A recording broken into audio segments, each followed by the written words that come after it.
Outa has accused the Department of Water and Sanitation of violating public trust in the bucket eradication program. Well, according to the organization Undoing Tax Abuse, the department has overspent significantly on this program. The 2018-2019 budget indicates that the department plans to spend over 80,000 rand to replace each bucket toilet. Now, the program has been run under the Department of Water and Sanitation since 2014. And in 2016, the department said that the bucket system was eradicated in the areas of the Northwest, Northern Cape, and the Free State. Outa says the department's dismal performance and financial mismanagement is a reminder of the indignity South Africans suffer. The organization calls on the recently instituted parliamentary inquiry to investigate the cost of the bucket eradication program. All right. Joining us in studio is Yamkela Ntolo, and Outa's portfolio manager for water and environment. Let's take a look. We're also joined in the studio by Sputnik Ratau from the Department of Water and Sanitation. He is the spokesperson. And I think I'll start with Outa. Let's start with you and the assertions that you have made. And I think just so that he can respond to these assertions that Outa is making at the moment. Let's start with you then. You've made the allegation for one, which has really caught the media's attention. I suppose that you've claimed the department has spent 88,500 to replace a single bucket toilet. Where do you get these figures from? And tell us more about what you are asserting. Sure. So the figures that we are getting and what we have reported on is all information that is readily available publicly. So we've leaned on the media statements that have been produced by the department. These are the annual reports that have been produced by the department, their budgets, as well as their submissions to Parliament. Now, Richard, you indicated earlier that the department has undertaken this project since 2014. I just want to correct you on that. Actually, the bucket eradication program commenced on February 2005. And on that year, the department had indicated that there's just over 250,000 bucket toilet systems that need to be eradicated. Now, in that year, the department had indicated that those buckets will be eradicated no later than December, end of December 2007. They failed there. In 2009, their budget indicates that they are targeting, or they will have reached, 7,996 bucket toilets that will be left in South Africa. Now, here's the weird thing. In 2014, the departmental budget indicates that the department will be addressing or eradicating a total number of buckets of 273,000. That's more bucket toilets in 2014 than in 2015 when the bucket toilet system and the bucket eradication program commenced. Now, the then Minister of Water and Sanitation, Nomvula Mokonyane, apologized to the country on behalf of the department and of the presidency for failing to eradicate those buckets. The following year, the department indicates in its budget that it will be addressing 142,000 bucket toilet systems. It reports to Parliament that it has verified 58,453 bucket toilet systems, and that by the end of December in 2015, they would have eradicated those bucket toilet systems. We are now in 2018. And the department still has the audacity to tell us about its commitment to eradicating the bucket toilet system. All right, Dr. Ratau, I'm going to have to ask you to respond to that then. So I'm sitting with different numbers here, but sure. You'll correct me if I am incorrect. So one of the assertions, Dr. Ratau, is that Outa's claiming that your department has spent that 88,500 to replace single toilet buckets. So I'd like you to respond to that as a start. And then the issue that you are giving reporting different numbers. So in your budget, in your annual budget, in your annual reports, you've said that the budget says the department replaced 28,365 buckets in the 2015-2016 year, but your own annual reports are showing 1,838 buckets were actually replaced. What's going on? Maybe let's start with the 88,000. Yeah. And basically, they're not saying we did; they're saying we will, which implies that what they looked at was the figure that the minister was talking about, Minister Nkwinti, that we had set aside a billion rand to deal with the outstanding buckets that need to be eradicated, which is a total of about 11,000 rand that is outstanding between the Northern Cape and the Free State. They take the 11,000 and divide a billion, and they come to 88 or 90,000. 90,000, it comes to around that. And that is how they come to that. But that is incorrect, because that's not how it works. You must remember that, in effect, in order for us to be able to provide that service of a removal of a bucket system, it's not just you're going like you can go to build it and buy certain things and put up a structure. Correct. But there are other things that come in. Correct. There are issues of whether there is available water services, whether there are available bulk sewer systems, and. And therefore, when we look at it in truth, about 70% of the cost of any budget towards the eradication of the bucket system goes towards the other issues that come in, including your design and other fees. So there is a whole lot that happens. And when you look at what has happened even in the previous years, where some of the projects have happened, it is other benefits that have come into the community based on what you can be able to provide, because it's not the bucket system that stands on the bucket that stands on its own, or the removal thereof. Those other benefits of the bulk sewer and bulk other systems coming into play imply that other services are beneficial. But there are also cost guidelines that are available for this process to happen. There are other things that affect whether you can be able to, in effect, in ultimate, pay so much or not. But one of the things that the minister has said is that part of the problem with the bucket eradication system is that it has been an open-ended kind of arrangement where the contracts were open-ended. And then he says that is untenable. And that is why he says we need to move away from that. And part of what he is doing is to say we need to have a finite figure to work towards and be able to work backwards from there. The truth of the matter and the fact of the matter is that it is incorrect for you in the first place to just take 11,000 and divide into that thing, and you're not talking about these other things. Another thing is that you must remember that the bucket eradication program was in the Department of Human Settlements, and it moved over to Water and Sanitation in 2014.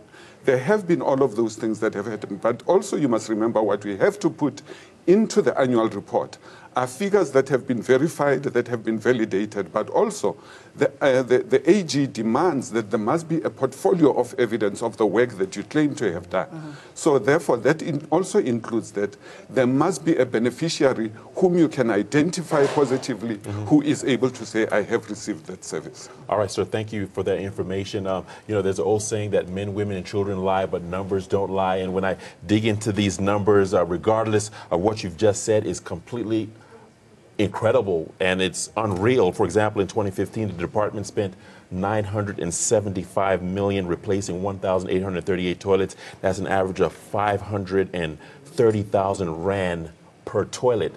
That is unreal. But my question is to Outa. Are you entertaining us, or you seriously want to get to the bottom of this? Because if you're serious about this and you want to get to the bottom of this, we would need to know the time, the place, and the individuals involved. In other words, I want names. Sure. I want places. I want contractors. Why don't we have this information? Or are you just entertaining us? We're not just entertaining you, and we're actually very serious of getting to the bottom of this. But let me just correct the minister, the spokesperson on what he said over here. The bucket eradication program started with the Department of Water and Sanitation, which was then the Department of Water and Forestry in 2005. It then moved to the Department of Human Settlement, which he is correct.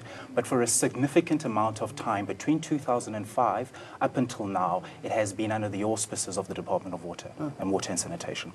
Now, to get to whether on our seriousness, on the 8th of May, we actually submitted correspondence to the Presidency as well as the Department of Water and Sanitation, indicating the challenges that are being faced in the Department of Water and Sanitation as per the report of the Auditor General.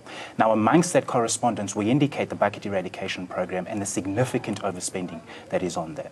Now, we have received positive correspondence from the Presidency. In fact, they've acknowledged it, and I received a phone call 2 days ago saying that we will be receiving formal correspondence on the issues that we have raised. To date, nothing has come from the Department of Water and Sanitation. Now, in response to Mr. Sputnik's call yesterday saying that he would have wished that Outa would have engaged earlier is completely incorrect. I even sent another letter to the department yesterday via his own personal email address, and we have received nothing to date. I'm yet to even receive a red receipt from them. So we can only now work on the basis of the information that is publicly available. And if the spokesperson is saying that there is a record of what was actually contracted, what was the outputs. We are then saying, let us engage you on these particular things so we can actually get to the bottom of this. Because the fact of the matter is, the minister did report on Tuesday that there is significant overspending. He did report further that they will be reporting more overspending. So it's not something that we were plucking out of thin air that there is significant overspending with regards to this particular program in the department. Further yet, it reflects the issues that have been highlighted by the Auditor General. And what is of serious concern to Outa, in closing, is that the minister has indicated that those who are found liable of wrongdoing will be given a second chance. And that is basically saying that people can be responsible for wasting billions of rands of South African taxpayers' money, and no one will be held accountable. You know, it seems we're on two opposing sides, but to speak the truth, we want the same thing, don't we? We all want the eradication of the bucket system at the end of the day. All right. So you pointed out the fact that then Minister of Water and Sanitation had spoken about had apologized, right, to the public. You will remember this, and Dr. Sputnik. Can the department, you know, after all these numbers have been thrown here, agree or admit to any kind of wrongdoing, any kind of errors that were made on the side of the Department of Water and Sanitation in the rightful quest to eradicate this bucket system? Because at the end of the day, we did receive an apology. The public did receive an apology. And if we're going to say that there weren't any errors and there weren't any mistakes and there weren't problems with numbers that we're sitting with now, then what exactly was Minister Mokonyane apologizing for when she was apologizing? Let me come back to this. There's nothing wrong with the activities that Outa is doing, and that is to raise issues.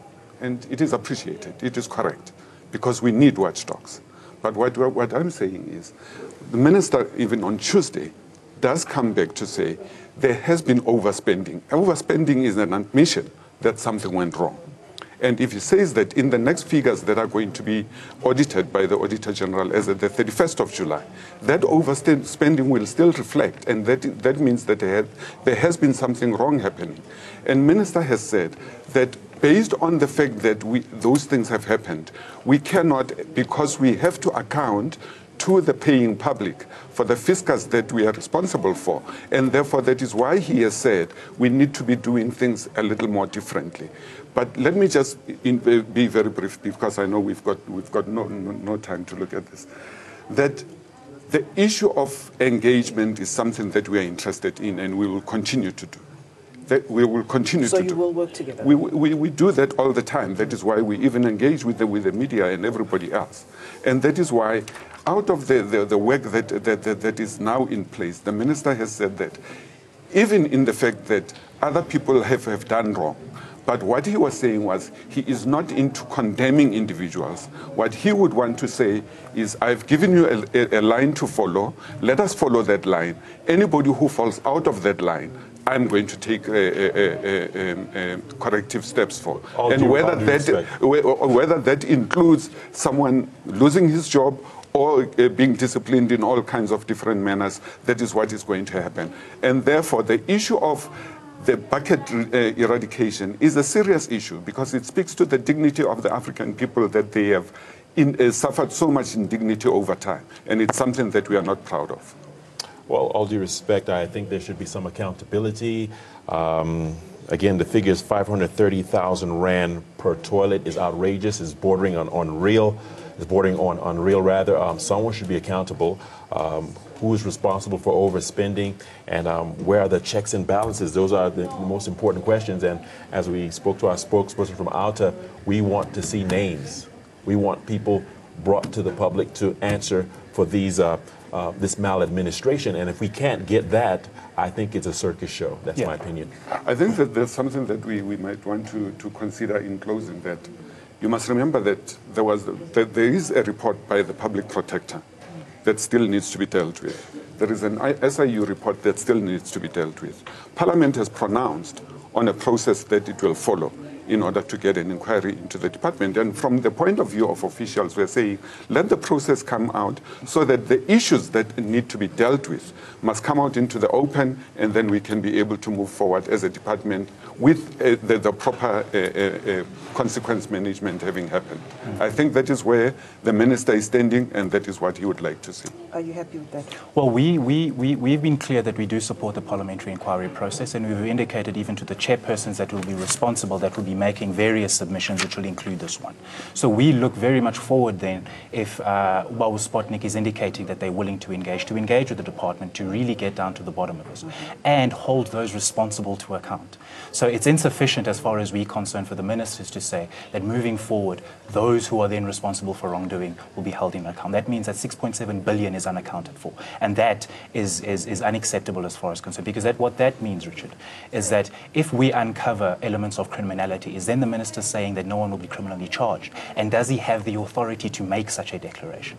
So we are very much interested not just to throw figures around and expose it, but to engage, to actually uncover what the source of the problem is and address it moving forward, and to rid South Africa of this prevailing apartheid indignity.